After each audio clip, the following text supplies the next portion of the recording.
Hello and welcome to Taking You to School with Dr. Tom Prichard. I'm your host, JP Jump House, with a two-man power trip of wrestling. Of course, joining me, the star of the show, the former WWE World Tag Team Champion, one of the greatest trainers ever in the history of the business, the Doctor of Desire himself, Dr. Tom Prichard. How you doing today, sir? John, I'm doing great. I hope you're doing great too. Doing good. What's going on in the world of JPWA? We're getting ready for a graduation coming up next week, and everybody did promos tonight. Well, we couldn't do promos tonight, so we watched some promos. We watched some good promos and some bad promos. We watched the Rock concert from SmackDown. Then we watched Cody Rhodes from Raw this week to give them an idea how to tell a story. So everybody's doing good. Did you like the Rock promo in his concert? I did, and it kind of brought me back to the Attitude Era, and I didn't think we were allowed to do that anymore. But it's The Rock, so and even Cody's promo on Raw was very Attitude Era esque. I think Yes, that was good. so. I didn't know if Cody could hang with him, but he was, not that he's with him, but I don't know if he could come back and have a good comeback, but he was I great. thought he did very well. Yeah, I really did. I didn't know Michelle had jumped across some seats to at a Willie Nelson concert to beat up an undercover cop. That was interesting. Although it doesn't surprise me, doesn't shock me at all. But I didn't know that. I guess Cody, a bit of a mama's boy, I guess it seems like. Well, yeah, but that's okay. Rock's a Oh, yeah. mama's boy, Yeah. Oh, big time. Yeah. sure. So that's all right. The modern day cowboy himself, Mitch Miller. Good evening. Good evening, Mitch. Jason. Hello, Dr. Tom, Mr. John. Hope you're both having a great week. I'm having a great week. Ibsen. Hello, Ibsen. Ibsen. It's interesting with the Rock and Cody. What do you think? Do you think that Rock could fight Roman like after WrestleMania? I mean, Rock versus Roman, or is it Rock Cody? Because it seems like Rock and Cody have a lot going for them as far as building something. I could see Rock and Cody. I sure could. Um, After WrestleMania, depending on what happens. So I've read both sides. Cody's going to finish the story, and then I read Cody's not going to finish the story. So who knows? I like the people. I like the way they keep everybody guessing. When you look at Cody not finishing his story, where would he go from there? That would be kind of crazy if he didn't win. Well, it would be kind of crazy, but maybe he's got somebody else to veer off with, branch off with. I don't know. Maybe it's The Rock. That would be interesting. I'm hearing that he may have a movie to film coming up as far as Yeah, right before SummerSlam, right? yep. Yeah, so maybe that would be pushing it, but I still think I like to see Cody finish the story. I think that'd be the cool thing, but at the same time, that's what everybody's thinking, so it might just pull a swerve. You never know. Might go to the ring with two finishes and say, listen, if the crowd's doing this, do that. And if the crowd's doing that, do this. Now business has been really good. Would it be risky to take the title off Roman now just because of how great business is? Yeah, I think it would be risky, but at the same time, Cody's been chasing this dream since last year, and eventually it's got to pay off one way or another. Because if he can't get it, then what's the sense of doing all this stuff? That's the way I Bar- think. Barbara, so good to see you. Hope you're doing well. Sorry I'm late. Well, Barbara, we got to work on your tardiness. So last week, Dark Side of the Ring had Buff Bagwell on, and Scorch is going to make an interesting point here. In July of 2001, Buff Bagwell's mother, Judy, called the WWF's office to request that her son get time off to heal from an injury. She also complained about his travel arrangements. What are your thoughts? Well, if that is indeed true, and I've heard both sides that she did call, and I heard that she didn't. So I mean, whatever side you believe, I think that if you have an injury, you should be the one calling, not your mom. And and also, if you have something to say about your travel arrangements, you should be taking care of that too. So my thoughts are, Buff should do it by himself and not with his mom calling. I had once asked Buff about it, and he was saying that, oh, Jim Ross is full of shit. And the Right. next day we ran into Jim Ross. So I said, oh, Buff, here we go. perfect opportunity. You were literally just telling me yesterday that Jim Ross is full of shit. He goes up to Jr. Goes, "How you doing, Jr.? How's it going?" Doesn't say a word about his. Right. Yeah. Sounds about right. So was Buff making it up, and his mom really did do that? I can't see Jim Uh, Ross making that up. I can't see JR making that up either, but I've heard both sides. So yeah, if that's the case, I think that you shouldn't have your mother call, especially your company like WWF, WWE at that time. Speaking of Mama's Boy, he was a big Mama's Boy for Judy Bagwell. Sure, Judy Bagwell on a pole. Yes. Great, Yeah. great match. It's actually Judy Bagwell on a forklift match. On a Remember? forklift. Yeah, Okay, she wasn't on a pole. yeah. That'd be a different occupation, I think. Yes, yes. Yeah, Judy Bagwell on the pole. Ladies Canyon and had gentlemen, on to. the main stage, Judy Bagwell. Yep. Yes. Canyon had to put her on there. Yeah. Remember he had the painted shirt of Judy Bagwell too? I'm trying to forget stuff like that. Crazy. Yeah. Craig said Buff would have his mother call Bad News Allen would not. Do you agree with that? I do agree with that. Bad News Allen wouldn't have his mom do anything for him. I, I highly doubt it. Yeah. Barbara is making a great point here, and I definitely agree. It seems like the fans are behind The Rock now. Have you noticed that? Well, I noticed that with the Memphis fans anyway, because Rock came out as a baby face and then he turned heel. But I mean, he put over Memphis like a champ. So I can see why the fans in Memphis would get behind him. Are you starting to see maybe some regrets of some of these fans that were the Cody crybabies that were saying we want Cody? Because I'm seeing Rock getting cheered a lot, and when Roman cut Rock off and said you need to acknowledge me, and he did, the crowd was like crazy for that too. So it's like, damn, we could have had that match. All they needed to do was see that, and now that everybody wants that match. Everybody is so fickle these days. You think that you can change it, and they did. They changed it. They changed the Yep. main event. So Yep. the seeds were planted, and then all of a sudden, come to find out, I guess they stuck their finger in the air and said, "Oh, wait a minute, the wind's blowing this way, so let's go here." But maybe they are regretting a little bit of that, because it's like I said, if Cody doesn't finish the story, then we're you're right. Where does he go? Maybe it's with Seth. Maybe it's with Rock. Maybe who knows? But if Rock has a movie coming out, he's not going to be available too much longer. Very true. The modern day cowboy Mitch Miller is saying, I've always smelled what The Rock was cooking since day one ish. I agree. I do agree. Team boots to asses, lol. Yes, boots to asses. Remember that great catchphrase he I had? do. Yeah. Well, And you've been Team Rock since day one because you basically trained him and honed his skills and brought him to prominence in the WWF, getting him ready for Survivor Series 96. this is true, John. So you've been with The Rock since day one ish, as I've they been used to. smelling. I've been smelling what he's cooking too since day one. Ibsen's good question here. Off topic. Thoughts on the U.S. Express, aka Mike Rotundo and Barry Windham, going into the Hall of Fame and the entire class as well? I think that's a great addition to the Hall of Fame. I think Mike Rotundo and Barry Windham certainly deserve their spots. Uh, Somebody I was surprised to hear about was Thunderbolt Patterson, but at the same time, due to everything that Thunderbolt's been through in the business and done in the business, I mean, it makes sense that he would go in the Hall of Fame. Um, Muhammad Ali belongs in there. I think everybody belongs in there who's going in there this time. So Paul Heyman, especially in Philadelphia, oh my God, it's just going to be awesome. It is crazy that Thunderbolt Patterson got in like out of nowhere because he was never in WWF and kind of forgotten. But really, Dusty kind of stole a bit of his spiel from Thunderbolt, or at least inspired by Thunderbolt. So He his footprints are everywhere. That's what I mean. Thunderbolt inspired a lot of people, and he did. I bring him up a lot when people forget words in the promo because T-Bolt would always say, "I'm full," and "Oh, if I just had enough time," and "Oh, sometimes if I just said what I wanted to say," and then he would give him time to think.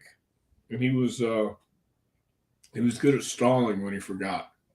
So, uh, but his career was mainly in the South, and Bob Armstrong, I don't think ever worked for WWF or WWE at all either. He's in the Hall of Fame. So, um, I mean, whether we want to admit it or not, I think WWE is the one everybody looks to at the Hall of Fame in wrestling. So Yep. uh, it's a great thing to be in it. From Dell Mountain, Dr. Tom, I believe Shane Helms's version of the story on the Buff Bagwell fight. I think Bagwell initiated or Buff initiated it and instigated it. And he got what he deserved. Do you agree with this? Do you think the Buff version is not the actual version of the story?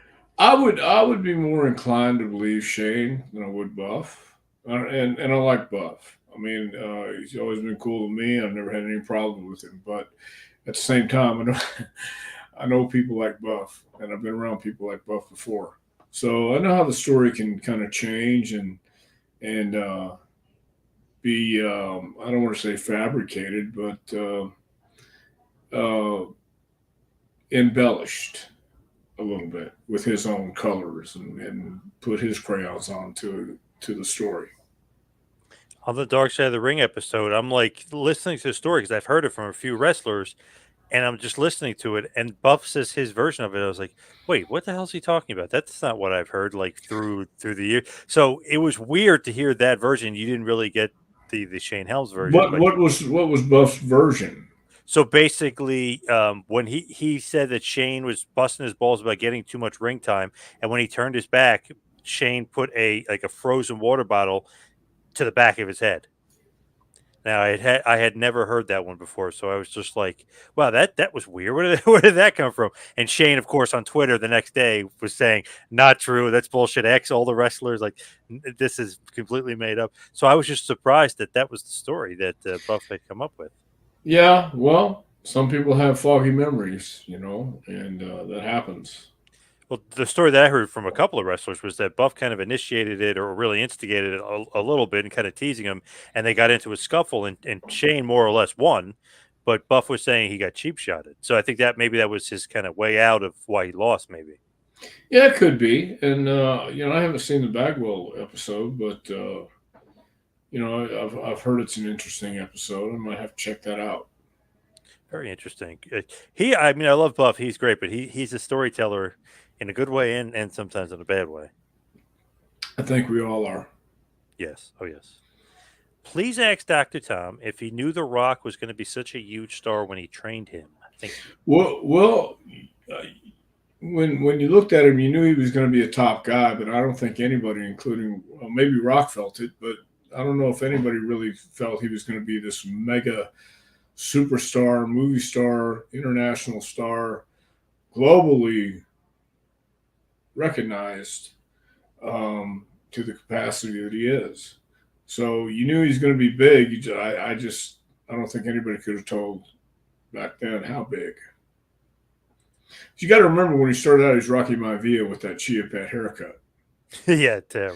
And even Yeah, the name Rocky Maivia, it's kind of corny. He's got to be his own thing. It can't be a combination of his dad and his grandfather. right.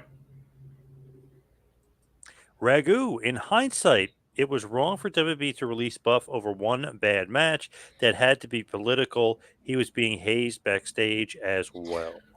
I don't know if that's the case. I think I don't know if it was just because of one bad match, but just like the question earlier about his mom calling the office and little things like that. It's um, life is political, and in any company you go to, there's going to be politics. So um, whether it was or wasn't, I think it was a matter of the other outside forces that were entering in to Buff's career in WWE, from his mom calling the office, talking to JR, and wanting special privileges and things like that. Um, I think there were a lot of other elements at play there. When you think about it, too, he's gone after that. The Judy Bagwell calling and Yeah. with JR. Then Vince gets pissed, about all that. The rumor is he told JBL when they all beat up the WCW guys and they beat up Buff. And remember, they threw him out of the ring and they threw him out of the building, all that other stuff. There is a vicious clothesline by JBL, and they're saying, "Oh, Vince ordered JBL to do that." I don't know if necessarily it's true, but it seems like JBL was just stiff with everybody. I mean, Yeah. nothing for Buff, but people claim that big clothesline was extra stiff. Well, you can read anything you want when you have a conspiracy theory, and yeah, JBL was just solid with everybody. So yeah, he didn't pull any punches. Do you think Vince would tell somebody, "Hey, go hurt this guy," or no? Well, I don't think it's out of the realm of possibilities, but I don't personally think that he would unless there was just some magnitude of incidents or reasons to do it, and I just don't think so. I think that'd be very unprofessional if, in fact, that did happen, but I don't think it did. Can you believe that he got released that quickly? I mean, that's kind of crazy. I mean, it's basically one match and he's gone. Two matches, really. Yeah, and what was it? Jerry Jarrett, who had an interview with him, talking about the problems he had, and do you remember that when Jerry Jarrett was talking to Buff and uh, by the ring and talking about all his issues and these problems he had? So I think that no matter what, um, Buff had a overinflated opinion of himself, and when you come to WWE, you had to earn respect, and I don't know that Buff understood that. He was in a different world, and it takes a little bit to get used to. Shane C. I'm glad Buff getting over his addiction. Yeah, me too. I hope he's getting over and getting past it. Obviously, he's down there with DDP, and DDP is infamous for helping these wrestlers, Jake the Snake, Scott Hall, now Scotty Riggs as well. So Butterbean, to throw his name in the hat. So Yeah. DDP, he's a godsend for sure. Well, good for DDP and good for Buff. Yeah, I'm glad Buff's getting over his addiction too. I'm glad there's a place to go like going to DDPs. Magazine says at the time WCW got acquired by WWF, I suspected a lot of the WCW wrestlers wouldn't adapt well to WWF's culture. Sadly, I was right, and Bagwell was among the first to be released. Did you agree with that? Yeah, because WWF's culture back then was certainly a high maintenance culture, and you had to earn the respect of everybody on the roster. So I can certainly agree with that because WCW wasn't run the same way, and different personalities, different circumstances. So yeah, I certainly do agree that it would be hard to adapt, and even guys who had been there for a while. I remember coming in and I knew a lot of people who were already there, but you still have to adapt and you still have to understand what's going on. And if you don't understand what's going on, you're going to get lost in the shuffle. Do you think that some of the WWF guys thought, oh, lesser than because they beat WCW and WCW was bought by WWF? Is that a problem too? Well, I can see that way of thinking also, but Booker T made it okay. Oh yeah, Who were the other guys that came from WCW who did okay? Uh, Mysterio, yeah, Tori so there were Wilson. some guys who did just fine, but they understood how to play the game and how to get what they needed to get. Nobody is more deserving of the WWE Hall of Fame than Dr. Tom. It's a travesty. There is no justice. Well, I don't know if nobody's just more deserving, but thank you, Barbara. Do wrestlers exaggerate their stories or embellish the truth? Once or twice, I think there's been a few. Maybe they exaggerate or embellish. They, not Not me. you. No, I I was going to say certainly would. not you. I was gonna say I certainly never embellish my stuff. Yeah, sure.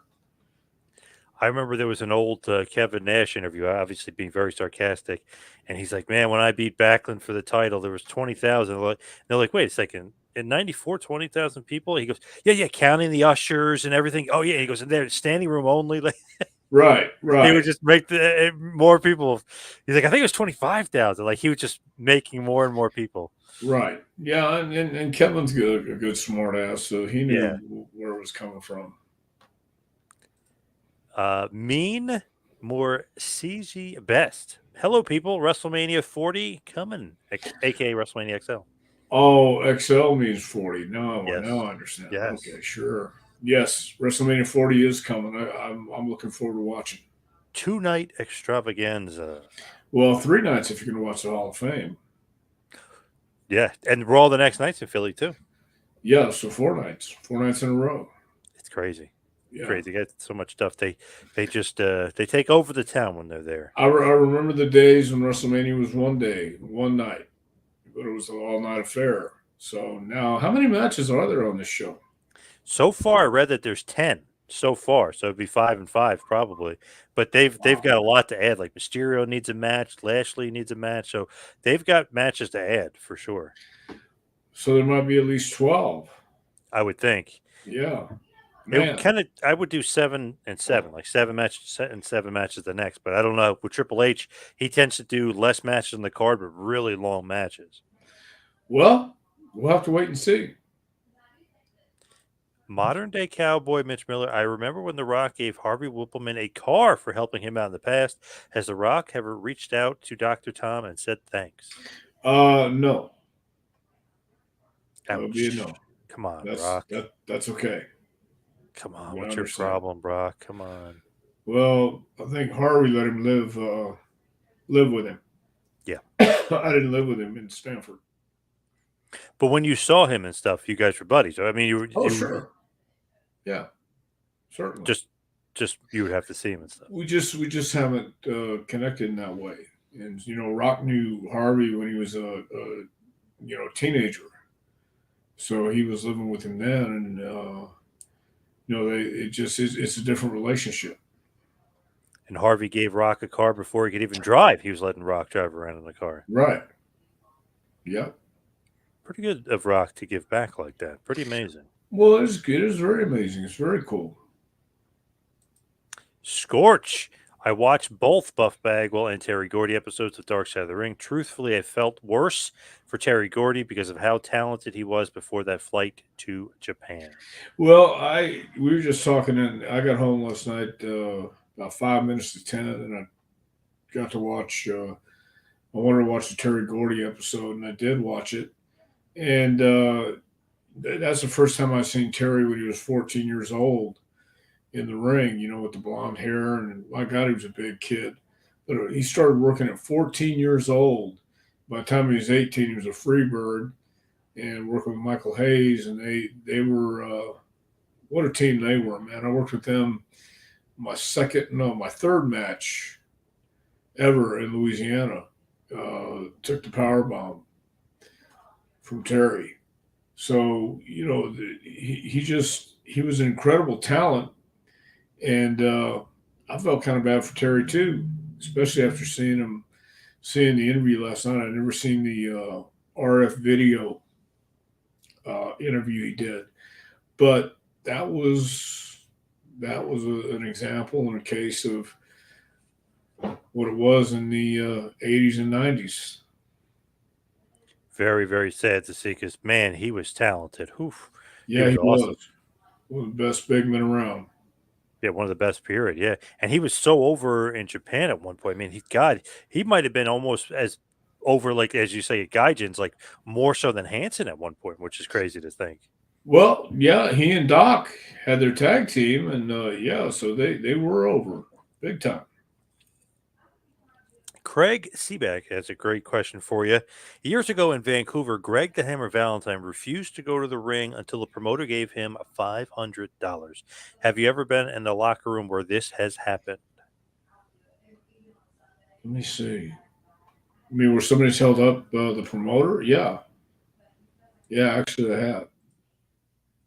I don't want to Really? mention any names. Yeah, I Oh, don't want to mention any names, but Yeah, I actually have.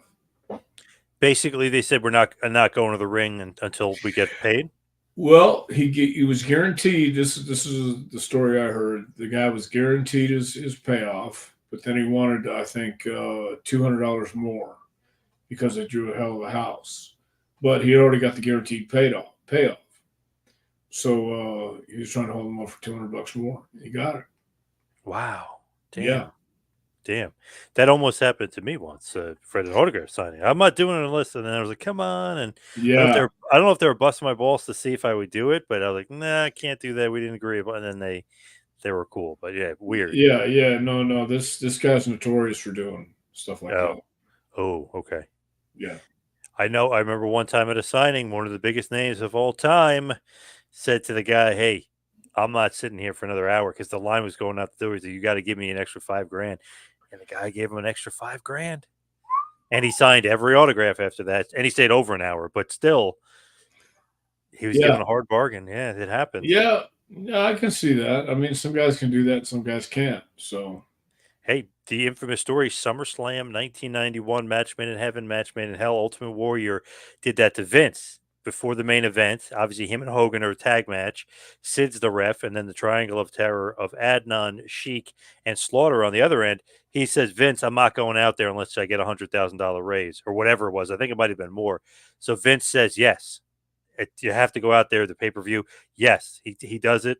Warrior does the match. He comes back in the curtain, not giving you the money. You're fired. you're fired. Yeah, Yes, as soon exactly. as the match is over. Yeah, yeah. Yeah, that's the way to do it. Crazy, crazy, It crazy. is crazy. I believe Sting and Dr. Tom are close in age. Was this the right time for Sting to retire? And did he need to leave much sooner? Thank you. I don't know. Sting was in shape, and I think he was enjoying himself. So um, and he could probably get away with doing less, but he wanted to go out there and have a hell of a retirement match. So uh, yeah, for Sting to retire, it was probably about the right time to do it. If somebody's going to pay him that much money to come out and have a great retirement match, I have no problem with that. Just turned, as we're recording this today, turned 65 today.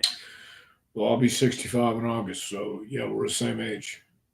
Imagine if you were doing death matches and stuff and wrestling like that at 65. Nope, I ain't doing it. Don't Sting is want to do crazy. it. Sting is Yeah, crazy. yeah, And it's, but he got paid well for it. So oh yeah, but it's funny they used to say, "Oh, the guy doesn't love the business" and stuff like that. He wrestled for 40 years. What do you mean he didn't love the yeah, business? yeah, I think he does. I think he does. I think he did a pretty good job. He's just not one of those guys. It's like a work rate guy. So for some reason, if you're not like one of those like work rate guys, like oh he doesn't love the business. Yeah, that has nothing to do with it. I really Yeah. don't think that has anything to do with it. He knew what he could do and knew what he could do well. Lashley will be involved in a Hurt Profits versus Final Testament match for sure at WrestleMania 40. That's from the Ragu Overlord. That's possible, definitely. They've been building towards that. Who is the final testament? That is Karrion Cross and the Authors of Pain, Oh, managed by Paul Ellering. okay, that makes sense. Remember that guy, Paul Ellering? Yeah, I heard of him. Managed that famous tag team, the Road Warriors. Yes, Does Dr. Tom know why Michael P.S. Hayes was absent in the Terry Gordy episode of Dark Side of the Ring? I don't know for sure, but my guess is that Michael probably didn't want anything to do with it because it would be a negative uh, take, no matter what happens. I mean, um, I didn't see it as negative, but there was a lot of uncomfortable uh, information in there that maybe Michael didn't want to be a part of and talk about, because Michael would have to talk about it, and otherwise there'd be no point in having him on. But I can Right. that's what I would surmise is Michael just didn't want to go out and talk about the negative stuff. Didn't he say he didn't want to do Dark Side of the Ring or something? Didn't he come out not that long ago? Probably, I could have sworn he said he wasn't going to do it anymore. Yeah, or wasn't going to probably, do it. Yeah. yeah. I can see Michael saying that.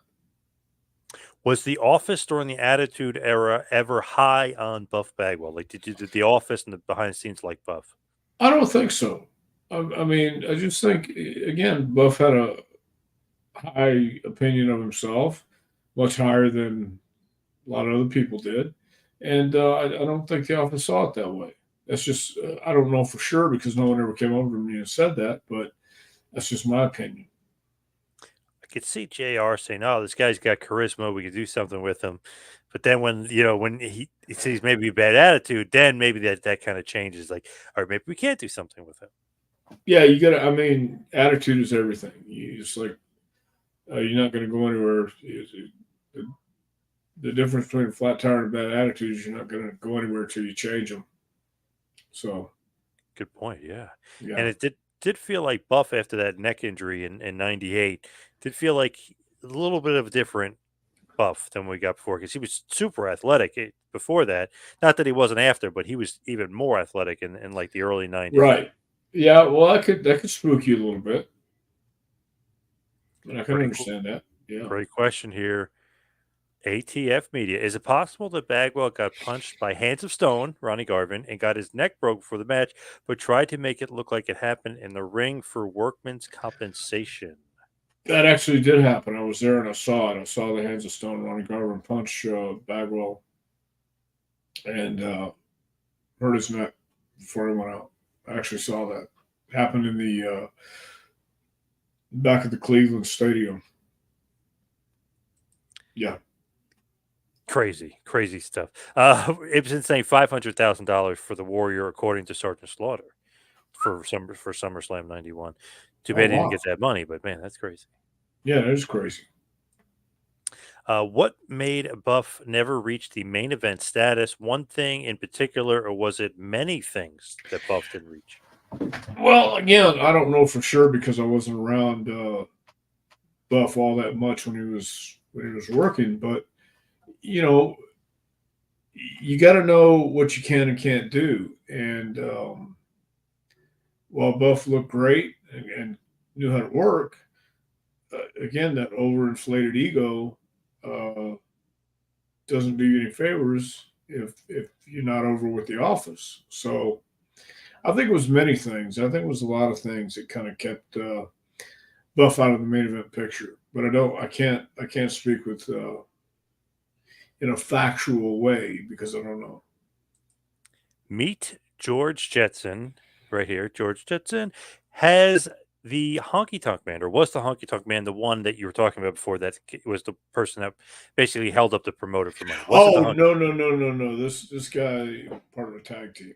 Oh, okay. I think I know who it was. I'm not even going to say because I believe this guy did that to me. He is a legend, by the way. Maybe not as good as the tag team partner, but he is good. But if it is who I think it is, looking back, Dr. Tom, you would have been a great Freebird. Did they ever approach you about it? That would have been awesome. Wow, Freebird. Wow, no. They approached Brad Armstrong about being Bad Street though, and he was part of the Freebirds for a while. But no, I hung with the Freebirds for a couple days, and it was I spent a week with them one night. You know, and if you can Yeah. imagine Michael at that stage of the game, we went into a place. It was a bar slash restaurant, and we sat at a table, and it was one of those hanging lamps. And Michael couldn't help himself; he headbutted the lamp, and as soon as he did that, the manager came over and asked us to leave. Jesus. So yeah, Crazy Freebirds. the Freebirds were not a gimmick. That was who they were, man. They lived it 24/7. I could see you as Buddy Jack Roberts. I could see that. I have somebody Jack in me. Yeah. The only reason I would say is the reason you were in a Freebirds because you always said that they were so overrated. So that would probably be a reason why you don't want or they didn't want you in the group. Sure, that could be it. That's true. You actually said that. Oh my god. No, I never said that. You said God. that. Michael Hayes. You're literally going to get a call from Michael Hayes again. Remember when you said he wasn't a top 5 tag team and he Yes, I freaked out? did. Yep. Yes, I did. Yep. He's going to be pissed. That's That okay. They are a top 5, by the way, just my point of view. I know not yours, but my point of view. Matthew Well, Holland, Johnny P, and Tom Prichard. Hello, Matthew Holland. is that Matthew on the right? I think so. Oh, Kidding. wait. Yeah. No, Yes, it's yes. Boogeyman. Oh, whoops. Yes, Boogeyman. Yep. Yeah. Phil, good evening. John and Dr. Tom just got here. Hello, Well, you haven't Phil. missed much, Phil. Roll me one Kenobi. Oh, I like that. Roll me one Kenobi. Hi, all. Yes. The legendary Frank Nordquist. Speaking of WCW wrestlers who didn't adapt well to WWE, Big Papa Pump Scott Steiner had nothing but contempt for Triple H and Stephanie McMahon. I can understand why they got rid of him. Do you agree with that assessment? Well, I've heard what some things that Scott has said about Triple H and stuff, but they're inducting him in the Hall of Fame, so. But I can understand because if you have again, it's I've been guilty of having a bad attitude as well, so I understand. And if you have a bad attitude and don't know how to adapt and don't know how to get along, then what good are you to them? So I can understand why they got rid of him too, if he had that kind of attitude. Totally Well, understand. well, there's a great story that he even says is true because he said it on interviews and stuff that they wanted him to kept going for like steroid tests, and he said, "Does Triple H do them?" And they're like, "Well," and he goes, "Well, how about this? Triple H picks me up in a limo tomorrow morning. We go take the test together."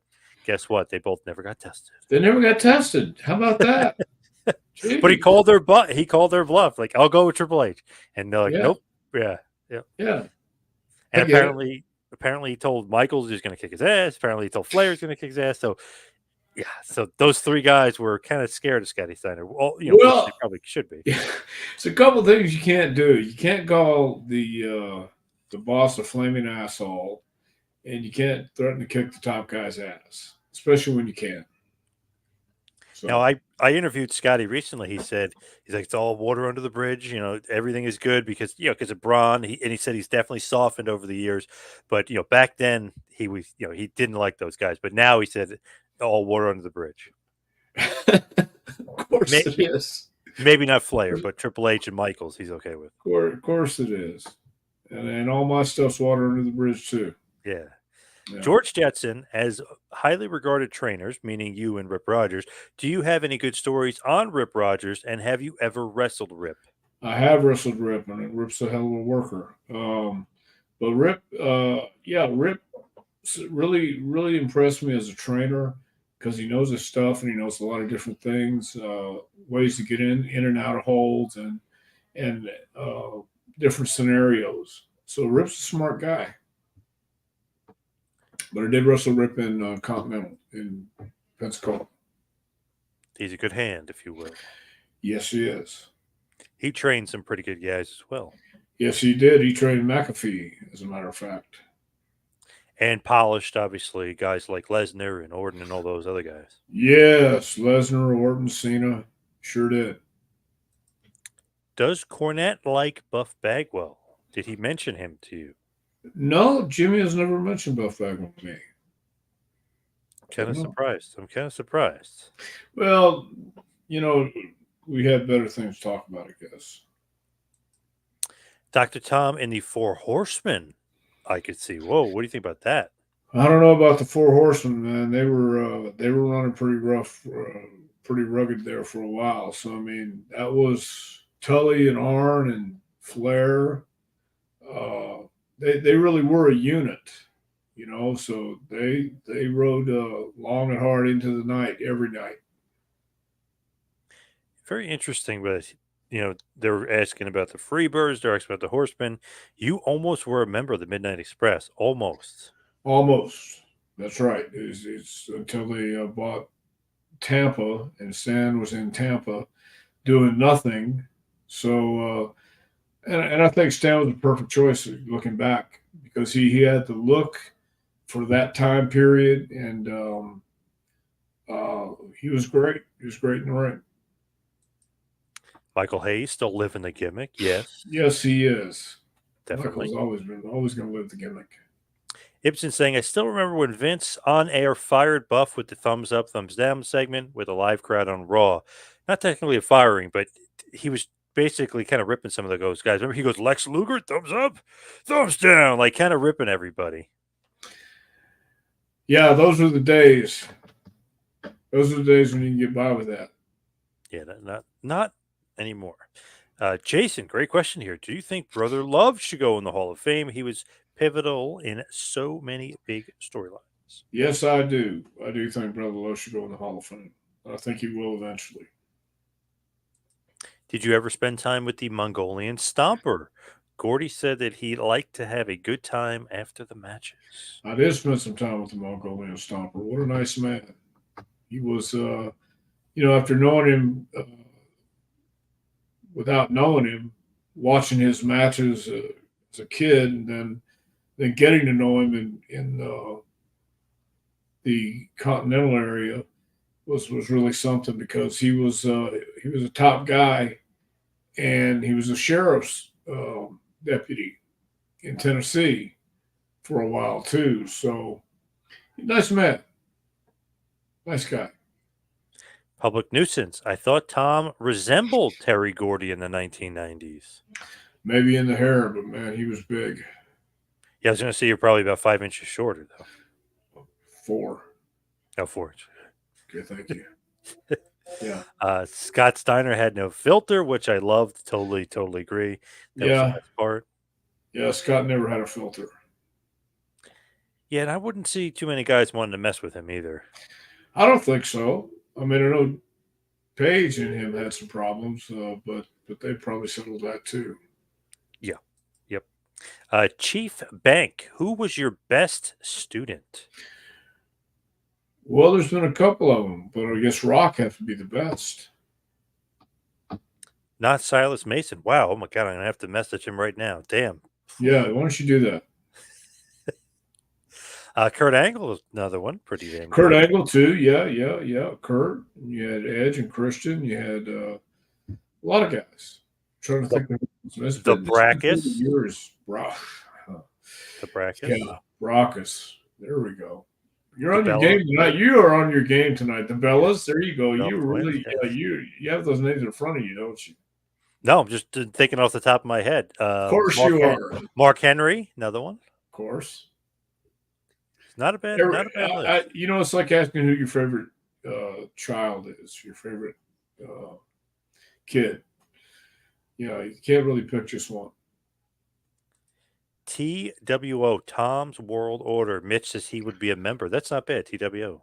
TWO, I like it. I'm going to use that. Dell, I think that Norman Smiley would have been an entertaining character in WWE if they decided to acquire him from a WCW. Well, they did acquire Norman. He's a trainer at the PC now. So, yeah, I think Norman is very, very entertaining.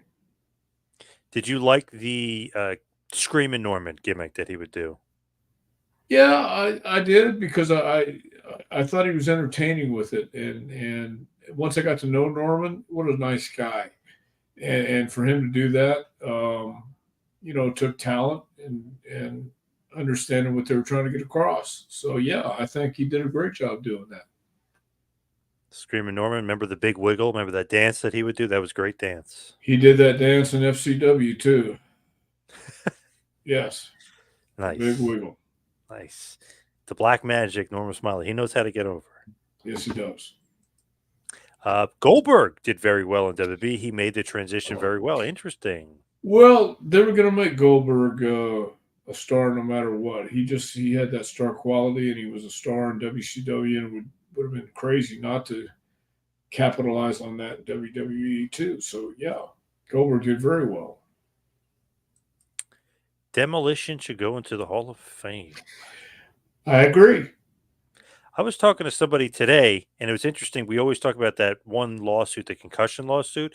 But remember, Bill Eadie sued Vince before that, years before, because of low pay, because of the Demolition name, which technically, I guess, Eadie owned. It was another lawsuit, and I think that plus the concussion was like, you're never getting in. Like I feel like Vince totally was like against him after that. Well, it could be, but I mean, Hunter is now in charge, and I guess Rock is the final boss. Yeah. Yep. So there's a lot of things that could change with that. You never know. I mean, some of the people who are on the outs could be on the in. Barbara saying she'd rank Ivy Nile as one of your best students. She's doing very well so far. I think she's doing great. Yeah, she is doing good. Ibsen says Kurgan. He's one of them. Val Venus, does he count technically? He counts. Okay. Sure. Does Dr. Tom train wrestlers the way Iron Sheiky Baby trained him? No, do not. Why not? Because I think that it's a new day. It's 2024, and I think I would rather see if you can work, see if you can grasp, instead of trying to discourage you. The way Sheik was doing it, it's the old school way. You try to discourage somebody from getting in the business. And you want to see how tough they are, see if they can take this stuff. I don't think that that's the way to do it. It's hard enough as it is to try and learn it right instead of just trying to go out there and show how tough you are. So I think as long as you have the ability to adapt and learn and listen, that's what really counts. I mean, you have to have charisma, you have to have personality, and doesn't matter if you're a great amateur wrestler these days. It's always been about in between the moves and what you do when you come to the ring and while you're in the ring. But the Iron Sheik just wanted to stretch you and prove how tough he was. Sheiky Baby. Whatever happened to David Flair? Woo. I don't know. Do you? He Whatever, from what I David. was told, he absolutely hates the business. He wants nothing to do with it because obviously Conrad, who's married to David's sister, would have the in with him to do stuff, and he couldn't even get him to do anything. Wouldn't do a signing. Apparently hates the business. Wow. Well, maybe I can understand that. With Rick being on the road and not really being there for him as a dad, I can understand that. Man, I feel like people would love to meet him. You know what I mean? Like I feel like it would be more positive than he thinks. Yeah, but we don't know what we don't know what David's been through. I mean, I knew him when he first came to WWE and did the deal with the Undertaker and things like that. Nice guy, but it's not for everybody. It's a brutal business, cold business. So I could see that. Ragu is saying, I think David Flair got married to the daughter of a wealthy family. He would be a great guest for the channel. Yeah, I would love to get David Flair if he would do anything, but he hasn't done anything. It's crazy. He's done nothing, and I feel like if he doesn't do something for Conrad, I don't think he'll do it for anybody. Yeah, is that a family chief cook or chef cook? Oh, he's talking about the guy, Chief Cook. So Okay. it's of a wealthy family, comma Chief Cook. That was the guy he was responding to on there. Ah, okay. Got you. Who's asking? Chief Cook is asking, should Baby Doll be in the WWE Hall of Fame? I think so. I think she did. She was part of that WCW hot time. So yeah, I would see her in the Hall of Fame. Tom, do you think WWE dropped the ball with Sean O'Hare?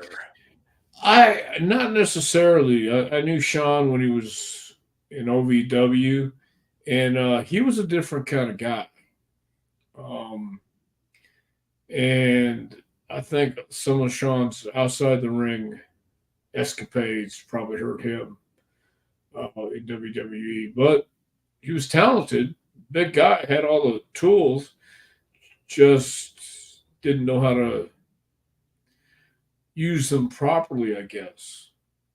Forget the story exactly, but Evan Marriott, aka Joe Millionaire, was telling me the story because he knew O'Hare when he was younger. Basically, he was in like military school, and one of the sergeants like pissed him off, and he's one of the kids, and he just beat the shit out of the sergeant. Like Right. he does not care. Like he's just like he would snap, no thought, no judgment, boom, beat the hell out of somebody, and just move on.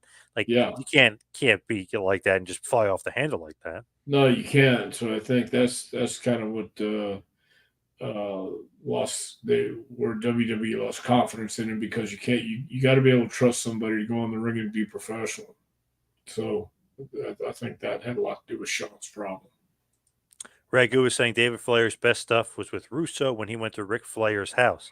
Yeah, remember he was doing that gimmick where he was like nuts and he's beating up the mailman and stuff. He was a good personality, just wasn't good in the ring. Right. Yeah. So yeah, it's tough to adapt sometimes, and David had some big shoes to fill, no matter Huge. what. Yeah, huge. So I mean, no matter what, he would always be compared to his dad. Pretty unfair. I mean, obviously his Yeah, dad's probably very the unfair. greatest. Yeah. Yeah. Guess what? Life's not fair. True, true. Public nuisance. Any thoughts on Paul Aroma? He seems to have a high opinion of himself, but also comes across as a straight shooter. I don't know Roma, but yeah, maybe you have to have a high opinion of yourself to be successful, no doubt. But an overinflated opinion is another thing altogether. So I really don't know Paul. He, to me, was a great worker, a great hand. I loved Yeah, his look. I thought he was believable. Apparently, a bit of a tough guy in real life as well. But I just felt like Young Stallions, okay, that's kind of like the enhancement guy tag team of that era because there were so many good tag teams. But when he broke out with Power and Glory, I was like, oh man, they should do more with them. He's great. Horseman, that wasn't well. But then when he was with Orndorff, it's pretty wonderful. It's like, okay, that's like the perfect gimmick for him. Like that he showed how good he was. yeah. I thought Power and Glory was good, and you're right. The Young Stallions was that slot for that Yep. tag team. I get it, and but Roma had all the tools and the looks too. I don't think he fit the Horseman for whatever reason. It's like you had Arn and Tully. Arn was from Georgia, Tully's from Texas, Flair, Minnesota, and Not then a party Paul. guy either. He's not a drinker and a party guy either. Right. So you had to be if you're going to be in the Horseman, you had to if you're going to be in that unit, you had to do what they did in order to make it work, in my opinion. But I don't know enough about Paul to comment on his antics. Did Billy Robinson stretch the Iron Sheik? Heard he couldn't be trusted either and tried to injure people. Billy Robinson. I've never heard that, but it's possible. And Billy Robinson, I heard, is one of those guys that, yeah, would try to hurt people just for the fun of it. He obviously had gotten into a bit of a scuffle with High Chief Peter Maivia and might have come out on the wrong end of it. Yeah, so he got that googly eye. Yeah, hit his finger in the eye. Apparently, though, if you are fighting Haku or High Chief Peter Maivia in a street fight, you're going to be in a lot of trouble because they're going for your eyes and everything else. So, like a shoot fight, quote unquote, and a street fight, two different things. I mean, Yes. different world. Yeah. Yeah. And those two guys are badasses. Oh, big time, big time. The Cuban Assassin should be in the Hall of Fame. He was one of the most popular wrestlers in Canada for decades. Okay. And then Roll Me One Kenobi says Dr. Tom for the Hall of Fame. Well, thank you, Romy One. Barbara, hope Dr. Tom and the Midnight Express make the Hall of Fame. Very deserving. Well, I'll tell you, the Midnight really deserved to be in there. So does Cornette. And maybe now that Kevin Dunn is out and new people are in, that could probably happen. Wanted to mention this too, and it's going to be on Peacock. I believe it starts April 1st. Bray Wyatt Becoming Immortal, a new documentary, a part of Peacock. So that should be good. Very interested in that. And I've noticed Peacock does a really good job. WWE in general does an awesome job with documentaries, but I noticed Peacock really has been nailing them out of the park. The Flair one, the Kurt Angle one, the Cody Rhodes one. So I feel like they've been doing a really good job with their documentaries. But the Bray Wyatt one looks pretty good. The trailer that came out looks very interesting. It's going to be sad, obviously, but good. Well, yeah, yeah, but I'd like to see that too. That sounds like it would be good. Now, let's hit the plug, Dr. Tom. Let's talk about your book. Where can everybody get the book and maybe even, as Barbara would put it so eloquently, an autograph copy? Well, you can get the book if you go to jpwrestlingacademy.com, click on the trading tab at the top, and the book will come up. You can order the book right there, and you can email me at jpwrestlingacademy@gmail.com and ask for an autographed copy, and I'll tell you how to do that. Follow me on Twitter and Instagram at Two Man Power Trip. Follow Dr. Tom at Dr. Tom Prichard. Jason saying thank you to us. You never fail to entertain and inform. Thank you, Jason. Appreciate that. The modern day cowboy, Mitch Miller, who has that awesome cowboy hat, says always a great show. Is Anything that else Bob going? Orton? Say what? Is that Bob Orton? Yeah, I think it is actually. It is Yeah. Bob Orton. Okay. Yep. Cool. Dave Cole says, by the way, Cornette should clearly be in the Hall of Fame. Certainly. I agree 100%. Anything else going on in this crazy world that you got coming up? We're just getting ready for graduation at JPWA, and can't wait. Thank you to Roll Me One. Thank you to Phil. Thank you to Barbara, of course. Thank you, everybody out there, for listening. See you right back here next week for a little Taking to School with Dr. Tom Prichard. We'll see you next week, folks.